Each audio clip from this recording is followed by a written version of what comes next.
I have written some scathing thoughts on both shows and have been trying to think of the ways they could be improved. My conclusion is that these two shows cannot be fixed with any minuscule repair. They are fundamentally rotten to the core, simply because they are terrible ideas in the first place. In the case of Obi-Wan Kenobi, making a prequel, especially a midquel, will inevitably create contradictions, but it would have been more forgivable had the show been necessary or felt important. Rogue One wasn't a crucial film in understanding A New Hope, but it still felt like it was broadening the scope of the world, giving the audience some context, and how many people sacrificed themselves to get the plan for the Death Star. It paves the way for A New Hope naturally and retroactively adds dramatic weight to A New Hope, whereas Obi-Wan does the opposite. You could already draw a more or less straight line from Revenge of the Sith to A New Hope for the characters of Vader and Obi-Wan. So this show went out to create so many unnecessary continuity clashes and retcons just to retroactively put a story between the two movies, which results in harming the dramatic weight of the OT.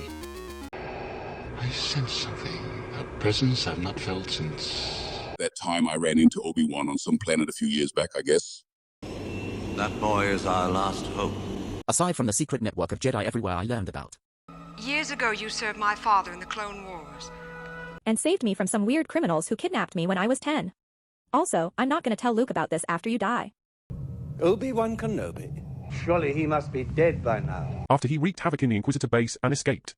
When I left you, I was but the learner. Now I am the master. Except for the time we met some years back, but never mind. And sure, none of them is an explicit contradiction. So you can do a bunch of mental gymnastics and come up with explanations, but everything just feels forced. Leia meets Obi-Wan and describes him in A New Hope in an unnatural way. Obi-Wan wins the fight against Vader and chooses not to kill him, as if they never had a fight at all. The show has to contrive a sequence where under no circumstance Luke can see Reva, someone with a glowing lightsaber who is literally chasing him, and here, even I could sense the writer's hands pulling the characters and acting in a way they didn't want to. Vader and Obi-Wan fight twice in the span of 3 episodes, with the latter whipping Vader's ass, but only after Vader himself, who is depicted as vengeful and incompetent, allows Obi-Wan to survive not once, but twice. This does not enhance the older material. Their duel on the Death Star loses weight after this. It's all because the show is trying to force a story into a mundane gap where there is not supposed to be a story. Obi-Wan Kenobi is an unnecessary show because Obi-Wan's time on Tatooine was not supposed to be interesting.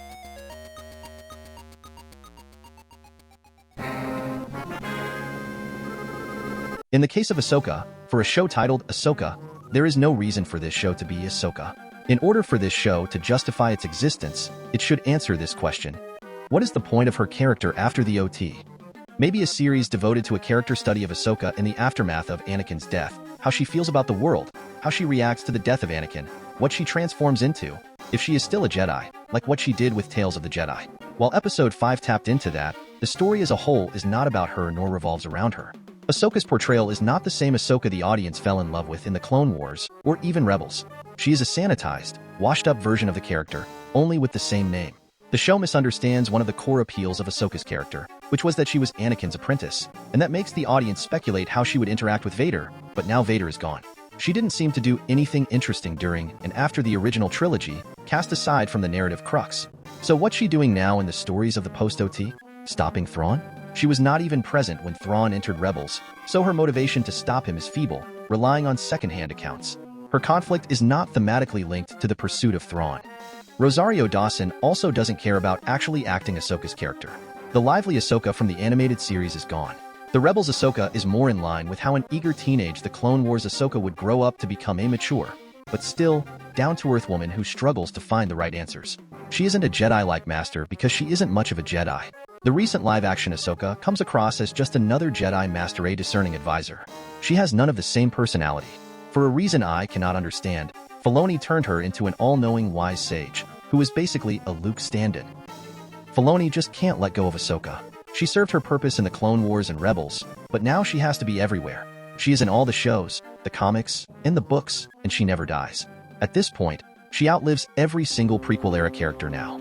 The fact that Ahsoka has been wandering around the entire timeline of the Clone Wars, the Galactic Civil War with the Empire rising and falling, and meeting Luke the hero and the commander of the Rebel Alliance in the Book of Boba Fett, then going as far as to travel everywhere in this show makes no sense. Luke? Vader? Yoda? Yoda and Obi-Wan saying Luke is the final hope. Yoda saying Leia is another. Yoda saying Luke is the last one. Those heavy conversations are now rendered pointless. Ahsoka's existence is an active hindrance to the emotional weight of the OT, which was made with the specific intent of Luke being the sole Jedi in mind. I doubt whatever they do with her now would lead to a conclusion as satisfying and fitting as dying trying to redeem Vader. I get that Filoni wanted to do that to tie things up after Rebels, but why the hell would you make Thrawn the Luke equivalent in the sequels? Thrawn is depicted as this super powerful invisible Thanos-like looming presence, the magic piece, which doesn't fit who he is. The Star Wars books were mostly about Saturday morning cartoon-style B-novels that you read once and throw into a bin until the Thrawn trilogy revolutionized the secondary market of the Star Wars saga due to how compelling Thrawn and his mind games pushing heroes to the corner. He was Sherlock Holmes if he was a villain. He utilized all the tricks in the art of war, toyed with the rebels in the battle of wits, and thought up an ingenious strategy, outsmarted our heroes, with the charismatic attitude of taking control of the Imperial remnants. The conventional strategy of just fighting him didn't work. So why would you make a show revolving around Thrawn in which Thrawn is not doing anything like that? He is not a character at all, just a presence and a promise. He didn't appear until episode 6 of the 8-episode show, and even after that, he rarely makes any move. He is touted as a big baddie but has nothing to show for it. What's his motivation? What are his capabilities? Who is he as a character? Nothing. He was apparently just waiting on some isolated planet, staying there for more than a decade, not doing anything like some sort of a guru on the mountain. This would be like making a show about Riddler that treats Riddler like Ra's al Ghul, who does no mystery or riddle.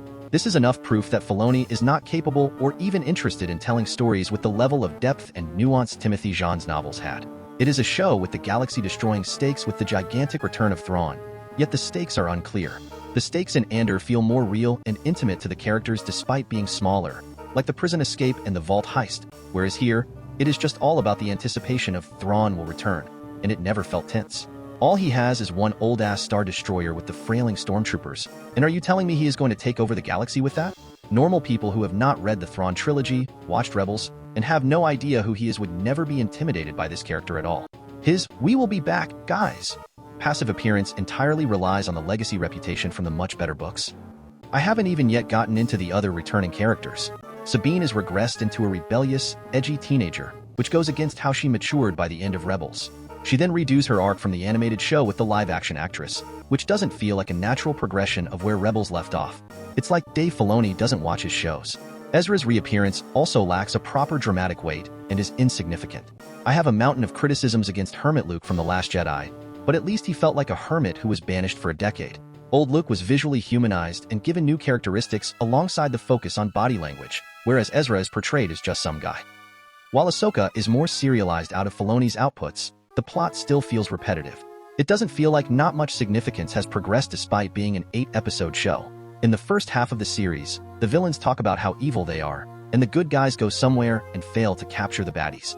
Repeat. Not much information has been revealed there. Very low stakes. Much of the map hunting mystery just gets solved by Sabine staring at it. She just stared at it longer in her room, and that's all she took to solve the mystery. The actual chase for the map has no synergy and thrill, contrasted to the intense pull and push dynamics from The Force Awakens, the movie this show is trying its hard to replicate. In summary, Obi-Wan's exile on Tatooine was meant to be boring and meditative, and that is nearly impossible to make a new story out of, let alone a big bombastic galaxy-sprawling TV series. The Obi-Wan Kenobi series was clearly inspired by Logan, but without Logan's finality that made it great. It pretends it is tying up the loose threads when there is no thread to tie up. Ahsoka should have died before the OT. She had so many chances to exit the franchise gracefully, like her confrontation with Vader in Rebels, but she was saved by time travel. Now, she is just there, outliving every prequel character. Her appeal was her relationship with Anakin, and now Vader is gone, and all the post-OT stories are not fitting for her character.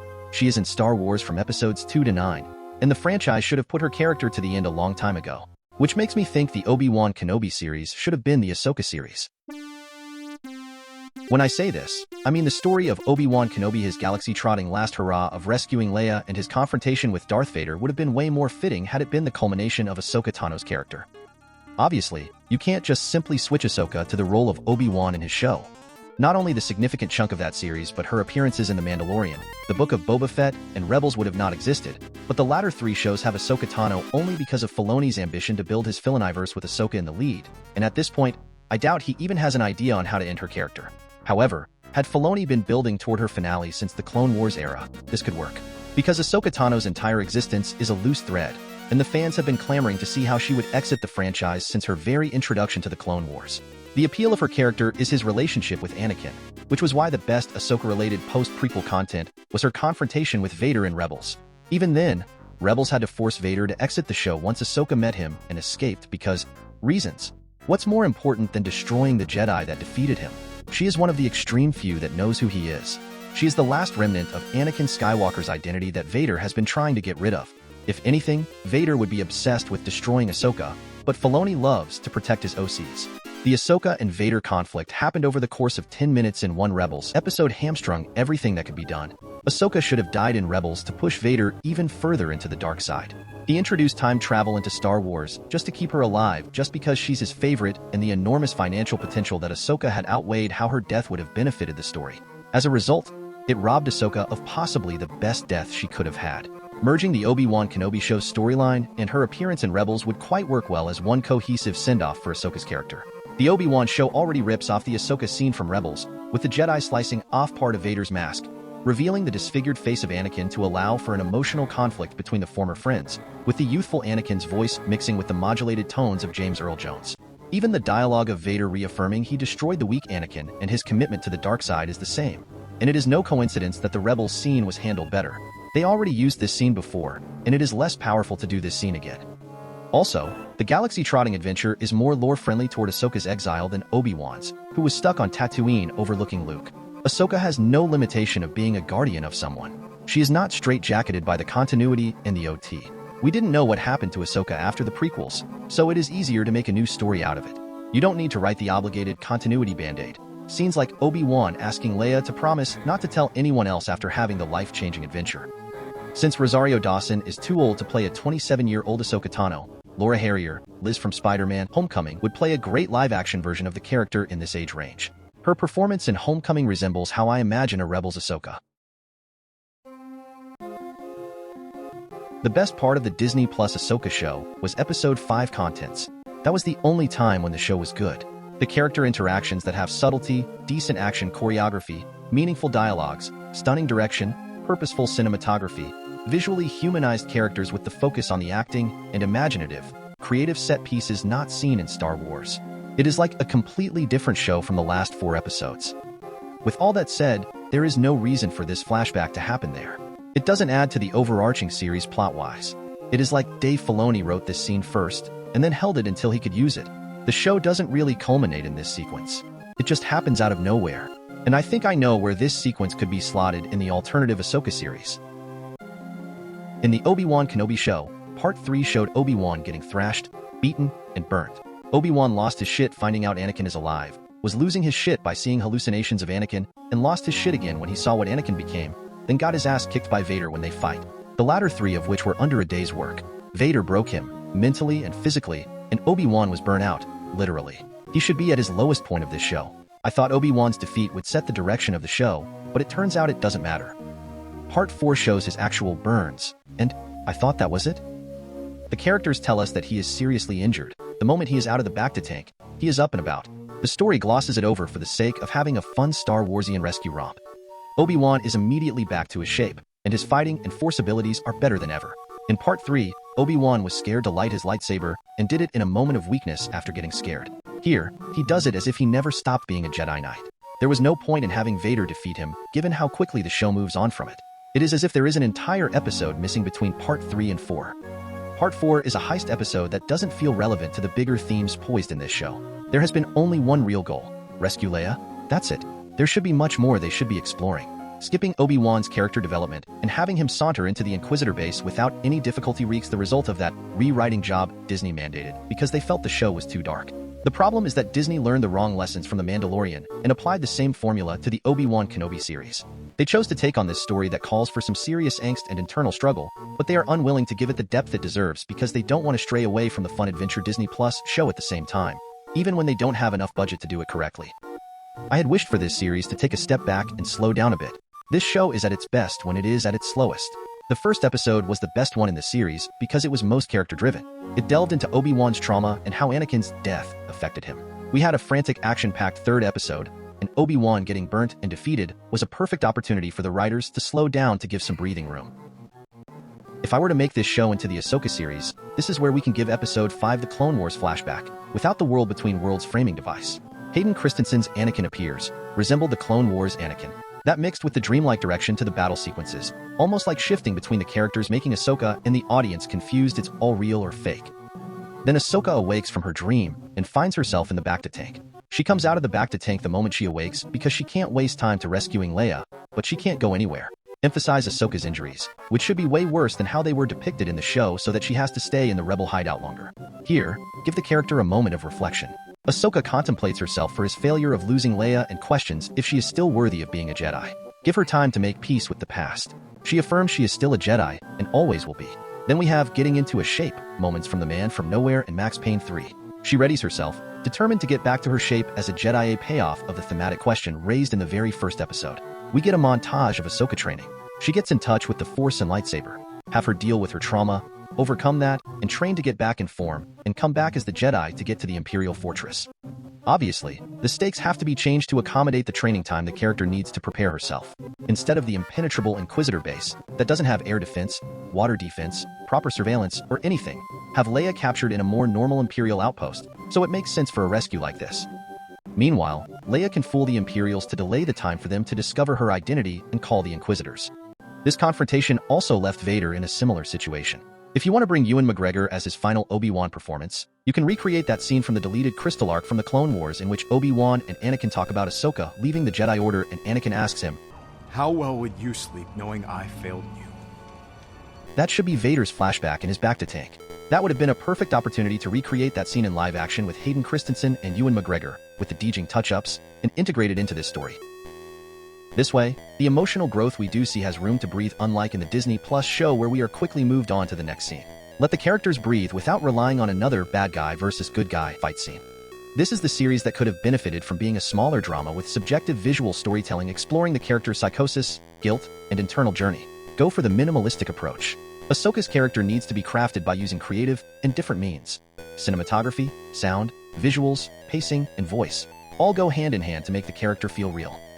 It also should tie in with the show's exploration of Vader and showing what someone with such a past is actually like by clashing him against Ahsoka, especially when the show is exploring their mental state and how they feel, react, and see. The show needs to directly put the audience into their heads.